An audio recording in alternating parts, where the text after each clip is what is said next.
Jupiter का नाम सुनते ही आपके जहन में क्या आता है? यकीनन the biggest planet, a gas giant और one of the oldest planets, जो हमारे सूरज के साथ ही बना था। लेकिन क्या बस यही जुपिटर की पहचान है? जी नहीं, क्योंकि शायद जुपिटर एक ऐसा प्लैनेट है जिसके पास शनि की तरह छल्ले और धरती की तरह अरोरा लाइट्स हैं, और इनफैक्ट इसके मून के पास भी एक मैग्नेटिक फील्ड है। और यही नहीं, आप जानकर हैरान रह जाएंगे कि सूरज से इतना दूर होने के बावजूद इसका कोर सूरज के बाद सोलर सिस्टम का सेकंड हॉटेस्ट कोर है, जबकि पहले इसके बारे में किसी ने सोचा भी नहीं था। आज इसे एक फील्ड स्टार कहा जाता है, बट क्या सच में ये फील्ड स्टार है? यकीन मानिए, आज की कहानी जानकर आप इस फील्ड स्टार के बारे में सोचने पर मजबूर हो जाएंगे। तो चलिए डिटेल में जानते हैं। सबसे पहले बात करते हैं जुपिटर की। जुपिटर 4.5 बिलियन ईयर्स पहले बना था। ये वही टाइम था जब सोलर सिस्टम का चीफ यानी हमारा सूरज बस बना ही था। यही वजह है कि यह सबसे बिगेस्ट के साथ साथ ओल्डेस्ट प्लैनेट भी है। इसका नाम भी कुछ कम खास नहीं है। जुपिटर यानी रोमन मिथोलॉजी का किंग ऑफ गॉड्स। वैसे ऐसा नहीं है कि जुपिटर के बारे में पहले लोग नहीं जानते थे, क्योंकि ऑब्वियसली यह हमारी सोलर सिस्टम का सबसे पुराना प्लैनेट है। मगर फिर भी किसी को नहीं पता था कि वास्तव में यह कैसा है। क्या यह सॉलिड है या किसी तपते लावा जैसा लिक्विड? इसे जानने के लिए एक मिशन लॉन्च किया गया।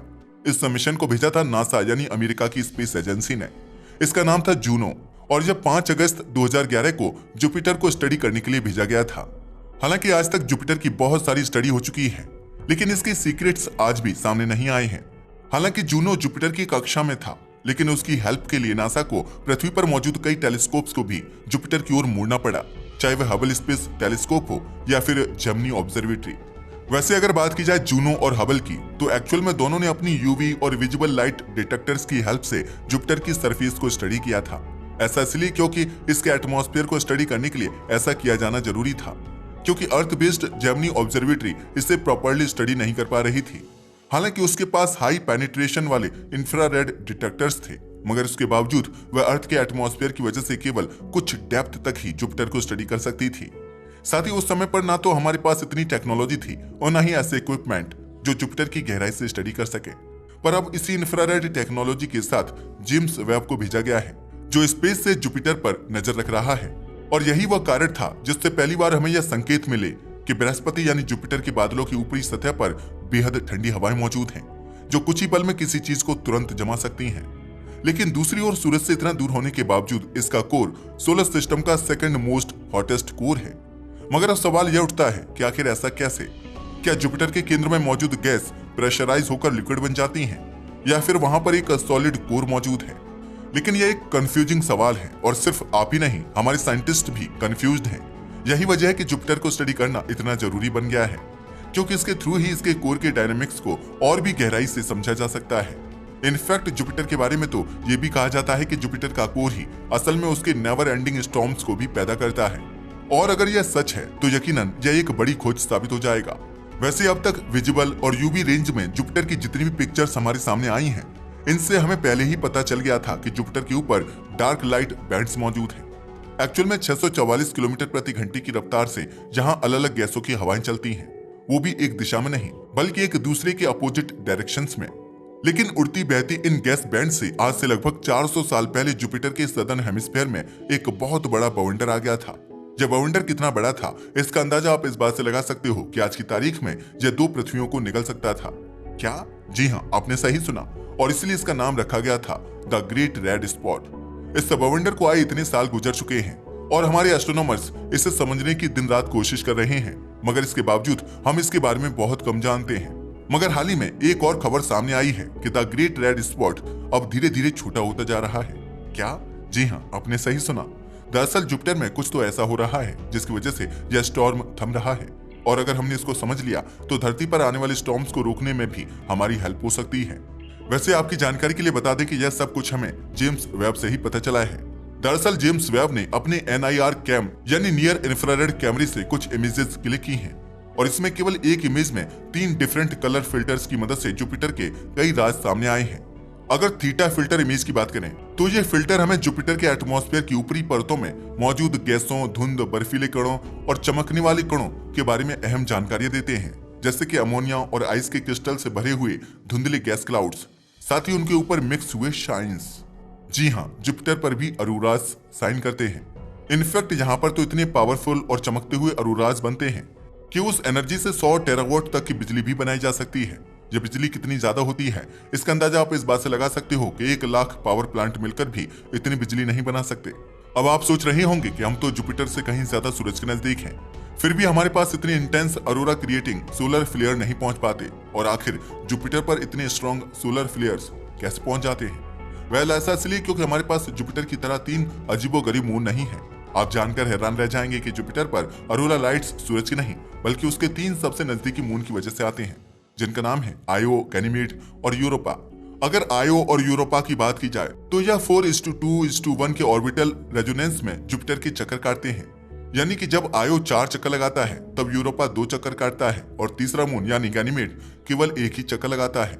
यहीं अगर यूरोपा को साइड लाइन कर दिया जाए तो आयो वॉल्केनिकली इतना एक्टिव है कि पूरे सोलर सिस्टम में उसका कोई मुकाबला नहीं। यहाँ तक कि इसके वॉल्केनो लगभग 5 किलोमीटर ऊंचाई तक फटते हैं। गैनीमेड के पास भी खुद का मैग्नेटिक फील्ड मौजूद है, यानी कि आयो के वॉल्केनिक इरप्शन से निकले चार्ज्ड पार्टिकल्स जुपिटर और गैनीमेड के मैग्नेटिक फील्ड के बीच फंस जाते हैं। ठीक वैसे ही जैसे सोलर फ्लेयर्स के चार्ज्ड पार्टिकल्स अर्थ के मैग्नेटिक फील्ड में अटक जाते हैं, और इसी वजह से जुपिटर पर इतनी beautiful and powerful Arora lights प्राप्त होती हैं। अब अगर दूसरी इमेज को अच्छे से देखा जाए तो अरोरा केवल खूबसूरत ही नहीं है, जुपिटर की गैस बैंड्स भी बेहद ब्यूटीफुल हैं।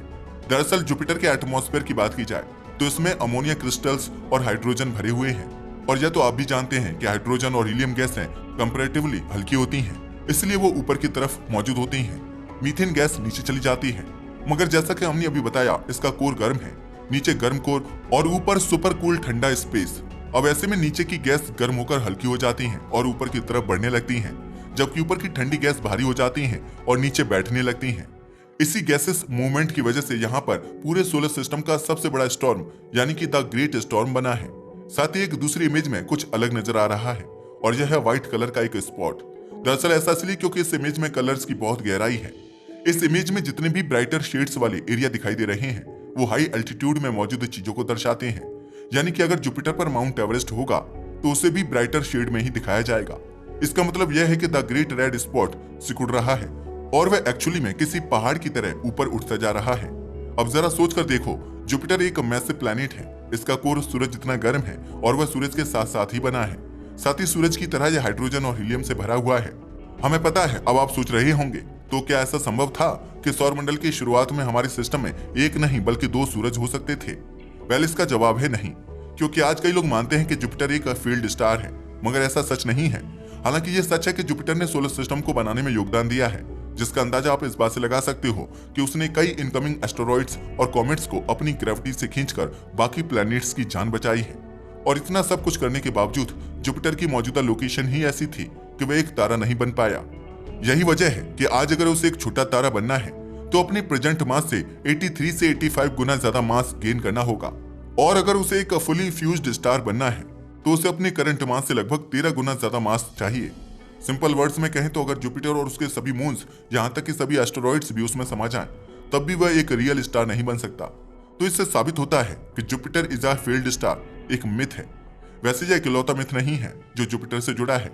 जुपिटर आज भी बहुत सारे मिथ्स के घेरे में है जिन्हें लोग आज भी सच मानते हैं, मगर जेम्स वेब की मदद से आज बहुत सारे मिसकॉन्सेप्शंस दूर हो चुके हैं, क्योंकि जेम्स वेब की इतनी अनमैच्ड और सक्सेस ने पूरी साइंटिफिक कम्युनिटी को काफी फायदा पहुंचाया है।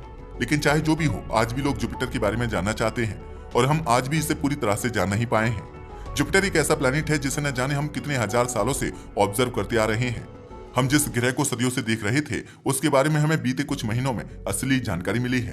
अब आप सोचो कि अगर सिर्फ एक टेलीस्कोप की मदद से इतनी सारी जानकारी मिल सकती है, तो अगर और भी ज्यादा मिशंस भेजे जाएंगे तो हम हमारे प्लैनेट्स और सोलर सिस्टम के बारे में कितना कुछ जान सकते हैं। वैसे आपका जुपिटर के बारे में क्या ख्याल है? अपनी राय को हमें कमेंट करके बताना ना भूलिएगा। आज के लिए बस इतना ही। वीडियो पसंद आया हो तो इसे लाइक और शेयर करें। धन्यवाद।